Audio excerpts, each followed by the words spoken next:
Hi friends, welcome to HNR job updates. AP constable సంబంధించినటువంటి prelims marks adding case update. అలాగే మనకు వచ్చేసి నిన్న సోమవారం వచ్చేసి ఏపీ కానిస్టేబుల్ మెయిన్స్ ఎగ్జామ్పై హోంగార్డ్స్ అయితే పిటిషన్ వేయడం జరిగిందనమాట. ఆ పిటిషన్ అప్డేట్ ఏంటి అనే దాని గురించి కూడా మనం డిస్కషన్ చేద్దాం. అలాగే AP constable notification and mains ఎగ్జామ్పై కొంతమందికి అయితే అపోహలు ఉండడం జరిగిందనమాట. అంటే మెయిన్స్ ఎగ్జామ్ పోస్ట్ పోన్ అయ్యే ఛాన్స్ ఉందా, కొంతమంది అయితే ఏకంగా నోటిఫికేషన్ రద్దు అవుతుంది అనే వ్యాఖ్యలు కూడా చేయడం జరుగుతుంది. సో దీని గురించి అయితే ఈ 3 పాయింట్ల గురించి మనం ఈ రోజైతే కంప్లీట్గా డిస్కషన్ చేసుకుందాం. అలాగే మన ఛానల్ని మీరు కానీ ఫస్ట్ టైం చూస్తున్నట్లయితే మన ఛానల్ని సబ్స్క్రైబ్ చేయండి. వీడియోని లైక్ చేయడం ద్వారా వీలైనంత ఎక్కువ మందికి అనేది ఇన్ఫర్మేషన్ షేర్ అవుతుంది. ఓకే, డైరెక్ట్గా అయితే మనం టాపిక్లోకి వెళ్ళిపోదాం. ఫస్ట్ వచ్చేసి మన ఏపీ కానిస్టేబుల్ నోటిఫికేషన్ మెయిన్స్ ఎగ్జామ్పై ఉన్న అపోహల గురించి అయితే మనం మాట్లాడదాము. ఇక్కడ చాలామంది అభ్యర్థులు అయితే కామెంట్స్ చేయడం జరుగుతుంది అనమాట. పర్సనల్గా మెసేజ్ కూడా చేయడం జరుగుతుంది. మన constable mains exam post phone అవుతుందంట కదా, నిజమేనా? ఇన్ కేస్ మెయిన్స్ ఎగ్జామ్ జరిగిన తర్వాత నోటిఫికేషన్ క్యాన్సిల్ అయ్యే ఛాన్స్ ఉందంట కదా అని చెప్పేసి అయితే ఎక్కువ మంది అడగడం జరుగుతుంది. మరి ఆ డౌట్ ఎందుకు వచ్చిందో అనేది అయితే అర్థం కాలేదు. ఒక విషయాన్ని అయితే అభ్యర్థులు గుర్తుపెట్టుకోవాలి. ఇదే నాటకీయ పరిణామం మనమైతే ఏపీ గ్రూప్ 2 మెయిన్స్ విషయంలో మెయిన్స్ ఎగ్జామ్ డే ముందు వరకు కూడా చూసాము. కానీ ఏం జరిగింది ఆ విషయంలో అనేది అయితే అభ్యర్థులు గుర్తుపెట్టుకోవాలి. అందరం కూడా పోస్ట్ పోన్ అవుతుంది అని చెప్పేసి కొంత ప్రిపరేషన్ సడలింపు చేయడం జరిగింది. కానీ ఎవరి మాట కేదర్ చేయకుండా బోర్డు అయితే మనకు మెయిన్స్ ఎగ్జామ్ కండక్ట్ చేయడం జరిగింది అనమాట.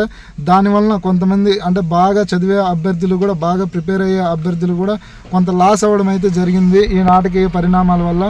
అదే విషయం ఇప్పుడు మన కానిస్టేబుల్ మెయిన్స్ పై కూడా జరుగుతూ ఉన్నది. ఎవరైతే సీరియస్గా ప్రిపేర్ అవ్వాలని అనుకుంటున్న అభ్యర్థులు ఎవరైతే ఉన్నారో, ఎవరైతే ప్రిపేర్ అవుతున్న అభ్యర్థులు ఉన్నారో వారైతే ఒకటే గుర్తుపెట్టుకోండి, constable mains exam June 1 compulsory జరుగుతుంది. అలాగే ఈ నోటిఫికేషన్లు అనేది ప్రజెంట్ ఏదైతే మనకు కేసులు ఉన్నాయో అవన్నీ కూడా క్లియర్ చేసుకొని అది త్వరలో కంప్లీట్ నోటిఫికేషన్ ప్రాసెస్ అనేది కూడా క్లియర్ అవుతుందన్నమాట. అట్లా ఎలా పడితే అలా నోటిఫికేషన్ రద్దు చేసే ఛాన్స్ అనేది ఉండదు. మనకు వచ్చేసి నిన్న మొన్నటి దాకా నిరుద్యోగం వల్ల నువ్వు ఎదుర్కొన్న అవమానాన్ని గుర్తు తెచ్చుకో, వాటన్నిటికీ సమాధానం చెప్పే రోజు రానే వచ్చింది. నిన్న మొన్నటి వరకు నువ్వు వెబ్ నోట్ ఎప్పుడు, మెయిన్స్ ఎగ్జామ్ డేట్ ఎప్పుడు, అట్లీస్ట్ వెబ్ నోట్ ఇచ్చినా ఈ కోర్టు కేసులన్నీ పక్కన పెట్టి మాకు మెయిన్స్ ఎగ్జామ్ డేట్ కండక్ట్ చేసినా మేము మెయిన్స్ ఎగ్జామ్ రాసుకొని మా పని ఏదో మేము చేసుకుంటాము అడిగినటువంటి అభ్యర్థులు ఈరోజు సడన్గా వచ్చేసి మాకు కోర్టు కేసులు క్లియర్ అయిన తర్వాతే మెయిన్స్ ఎగ్జామ్ అనే ధోరణిలో ఆలోచిస్తున్నారు. దీని వెనక ఉన్నటువంటి అంతర్యం ఏమిటో అర్థం కావట్లేదు. ఎవరైతే సీరియస్గా ప్రిపేర్ అవుతున్నారో అభ్యర్థులు June 1 కంపల్సరీ ఎగ్జామ్ ఉంటుంది.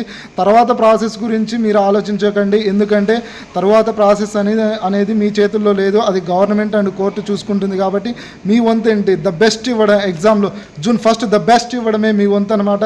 దీనికోసమే మీరు ట్రై చేయండి.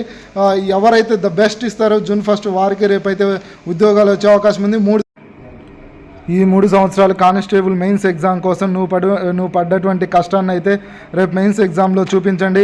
ఎవరైతే కానిస్టేబుల్ మెయిన్స్ అభ్యర్థులు ఉన్నారో వారైతే దయచేసి మెయిన్స్ ఎగ్జామ్ గురించి కానీ నోటిఫికేషన్ గురించి కానీ ఎటువంటి అపోహలు పెట్టుకోవద్దు.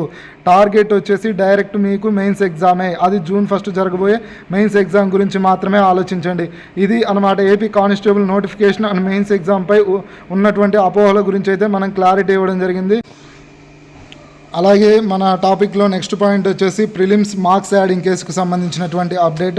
మీకు అందరికీ తెలిసిన విషయమే. నిన్న వచ్చేసి మనకు మార్క్స్ యాడింగ్ కేసు అయితే హియరింగ్కి రావడం జరిగిందనమాట. కోర్టు హాల్ నెంబర్ వచ్చేసి 19, సీరియల్ నెంబర్ వచ్చేసి 311. అయితే నిన్న ఏం జరిగిందంటే ఆ కోర్టు హాల్ నెంబర్ 19 ఏదైతే ఉంది కదా, ఆ 19లో ఎటువంటి సెషన్స్ అయితే జరగలేదనమాట. నిన్న కోర్టు హాల్ నెంబర్ 19 అనేది ఎటువంటి సెషన్స్ జరగలేదు. అంటే మన కేసే కాదు, అసలు ఏ కేసు జరగలేదు 15 నుంచి 19 వరకు కోర్టు హాల్ నెంబర్లో. సో నెక్స్ట్ హియరింగ్ డేట్ ఎప్పుడు అనేది కూడా మనకైతే చెప్పలేదన్నమాట. ఇది నిన్నటి జరిగినటువంటి అప్డేటు. అలాగే మన టాపిక్లో థర్డ్ పాయింట్ వచ్చేసి ఏపీ కానిస్టేబుల్ మెయిన్స్ ఎగ్జామ్పై హోంగార్డ్స్ పిటిషన్ అయితే వేయడం జరిగింది. ఆ పిటిషన్కి వెనుకున్నటువంటి అంతర్యం ఏమిటి, అసలు పిటిషన్ ఎందుకు వేయాల్సి వచ్చింది అనే దాని గురించి అయితే చిన్నగా అంటే కొంచెం ఒక 1 మినిట్లో ఎక్స్ప్లెయిన్ చేసుకుందాం. అసలు వాళ్ళు పిటిషన్ ఎందుకు వేశారు అంటే, వాళ్ళని అయితే స్పెషల్ కేటగిరీగా పరిగణించలేదు. గతంలో ప్రిలిమ్స్కు సంబంధించి మాకు ఎటువంటి కట్ ఆఫ్ మార్క్స్ లేకుండా మమ్మల్ని వచ్చేసి ఈవెంట్స్కి అలో చేశారు. ఈవెంట్స్లో అయితే మాకు జనరల్ అభ్యర్థులతో పాటు టైమింగ్స్ ఇవ్వడం జరిగింది. అక్కడ కూడా మమ్మల్ని స్పెషల్ కేటగిరీగా పరిగణించలేదు. సో ఆ ఆల్రెడీ కోర్టు అనేది తీర్పు ఇచ్చింది, మమ్మల్ని స్పెషల్ కేటగిరీగా పరిగణించమని.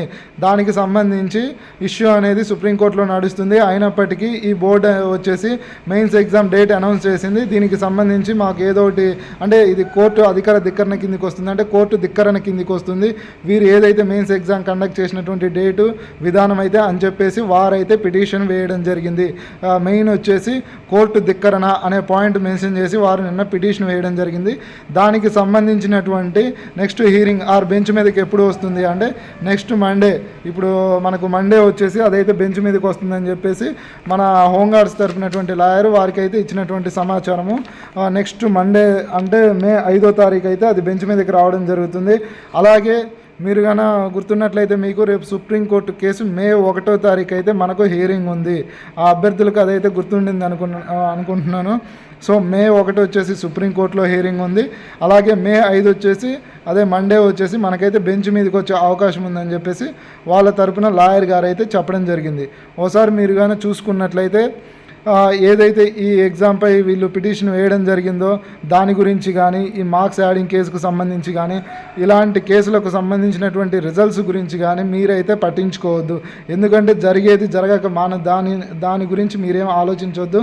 దాన్ని ఎలాగూ మీరు పట్టించుకున్నప్పటికీ ఎటువంటి యూజ్ లేదు. కాబట్టి అభ్యర్థులకైతే చాలా తక్కువ టైం ఉంది, కేవలం 30 రోజులు ఉంది. కాబట్టి ఈ 30 రోజుల్లో మీ ప్రిపరేషన్ ప్లాన్ ఏ విధంగా ఉండాలి అనే దాని గురించి మాత్రమే దృష్టి సారించండి. అలాగే ఈ కేసుల విషయం ఏవైతే ఈ కేసులు ఉన్నాయో ఇక్కడ ఫైనల్ డెసిషన్ తుది నిర్ణయం అనేది మన కోర్టుదే. కాబట్టి ఏది ఉన్నప్పటికీ అది పాజిటివ్ ఆర్ నెగిటివ్ ఏదేమైనప్పటికీ మనం కోర్టు నుంచి వచ్చేటువంటి జడ్జిమెంట్నే మనం పాటించాలి. అంటే అది మనకు నెగిటివ్ అయినా పాజిటివ్ అయినా ఏదైనా మనం తీసుకోక తప్పదు. కాబట్టి అభ్యర్థులు అది గమనించి మీ ప్రిపరేషన్ అనేది కొనసాగించండి. అలాగే మనకు వచ్చేసి ఏపీలో ఓవరాల్గా ఒక 28 హోంగార్డ్స్ పోస్ట్ అయితే రిలీజ్ చేయడం జరిగింది సిఐడి ఆఫీస్లో అనమాట. దానికి సంబంధించి మేల్ అండ్ ఫీమేల్ ఇద్దరికి కూడా డ్రైవింగ్ లైసెన్స్ అనేది అవసరము. అలాగే ఎవరైతే టెక్నికల్ డిగ్రీ అంటే బీటెక్లు ఎంసీఏలు ఇలా చేసి ఉంటారు కదా వారికైతే స్పెషల్ ప్రిఫరెన్స్ ఇవ్వడం జరుగుతుంది.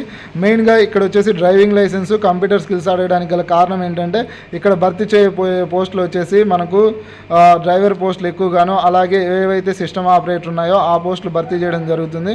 దానికి సంబంధించి మే 1వ తారీఖు నుంచి 15వ తారీఖు అయితే అప్లికేషన్ త్రూ ఆఫ్లైన్లో తీసుకోవడం జరుగుతుంది అనమాట.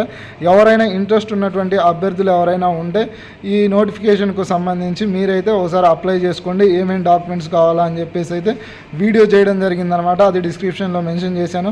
అలాగే మీ జిల్లాల్లో కాంపిటీషన్ ఎంత ఉంది అంటే ఇప్పుడు ఫైనల్ ఎగ్జామ్కి కాంపిటీషన్ ఎంత ఉంది, ఎంతమంది మేల్ కేటగిరీలో ఫీమేల్ కేటగిరీలో క్వాలిఫై అయ్యారు, మీ కేటగిరీలో ఎన్ని పోస్టులు ఉన్నాయి అని చెప్పేసి ప్రతి జిల్లాకు సంబంధించినటువంటి సమాచారాన్ని అయితే మనమైతే ఇవ్వగలిగాము. ఒక 3 or 4 మాత్రమే మిగిలి ఉన్నాయన్నమాట. అవి కూడా త్వరలో ఇస్తాము. డిస్క్రిప్షన్లో అయితే కంప్లీట్గా వాటి గురించి అయితే మెన్షన్ చేయడం జరిగింది. అందులో మీ జిల్లాకు సంబంధించినటువంటి సమాచారం ఉందో లేదో చూసుకొని ఒకసారి అయితే వాచ్ చేయండి. ఏపీఎస్పీకి సంబంధించి ఎవరికైనా డౌట్ ఉంటే ఓవరాల్గా 2-3 ఈవెంట్స్ ఎంతమంది క్వాలిఫై అయ్యారంటే అప్రాక్సిమేట్లీ వాల్యూస్తో మనకున్నటువంటి సమాచారంతో అయితే వీడియో చేయడం జరిగింది. గతంలో ఉన్నటువంటి కట్ ఆఫ్ ఏంటి, ప్రజెంట్ ఎంత కట్ ఆఫ్ ఉంది అనే దాని గురించి అయితే వీడియో చేయడం జరిగింది. దాని లింక్ వచ్చేసి డిస్క్రిప్షన్లో ప్రొవైడ్ చేశాను. అలాగే ఎలాంటి అప్డేట్స్ ఉన్నా కానీ మన టెలిగ్రామ్ గ్రూప్లో అయితే అందరికంటే ముందుగా ఇవ్వడం జరుగుతుంది. ఎవరైనా అభ్యర్థులు ఇంట్రెస్ట్ ఉంటే టెలిగ్రామ్ గ్రూప్ కూడా మెన్షన్ చేశాను, జాయిన్ అవ్వండి. అలాగే మరో అప్డేట్ ఏదైనా ఉంటే మళ్ళీ మీ ముందుకు వస్తాను. జై హింద్. అలాగే ఎవరైతే ఇప్పుడు మెయిన్స్కు ప్రిపేర్ అవుతున్నటువంటి అభ్యర్థులు ఉన్నారో వారికైతే ఇలాంటి అవకాశం మళ్ళీ రాదు. ఓవరాల్గా చూసుకున్నట్లయితే ఇన్ని ఎక్కువ పోస్టులు ఇంత తక్కువ కాంపిటీషన్ అయితే మళ్ళీ అంటే నెక్స్ట్ నోటిఫికేషన్లో వచ్చే అవకాశం అయితే మ్యాక్సిమం లేదనమాట. గత నోటిఫికేషన్లో చూసుకున్నా కానీ ఇంత తక్కువ కాంపిటీషన్ ఏ నోటిఫికేషన్లో లేదు. అది మీ అదృష్టంగా భావించి కానిస్టేబుల్ మెయిన్స్కి ఎవరైతే ప్రిపేర్ అవుతున్నారో వారైతే కొంచెం సీరియస్గా ప్రిపేర్ అవ్వండి. ఇదే అనమాట నేనైతే మీకు ఇచ్చేటువంటి సలహా. దేని గురించి అపోహలు పెట్టుకోవద్దు. ఓకే మరి, జై హింద్.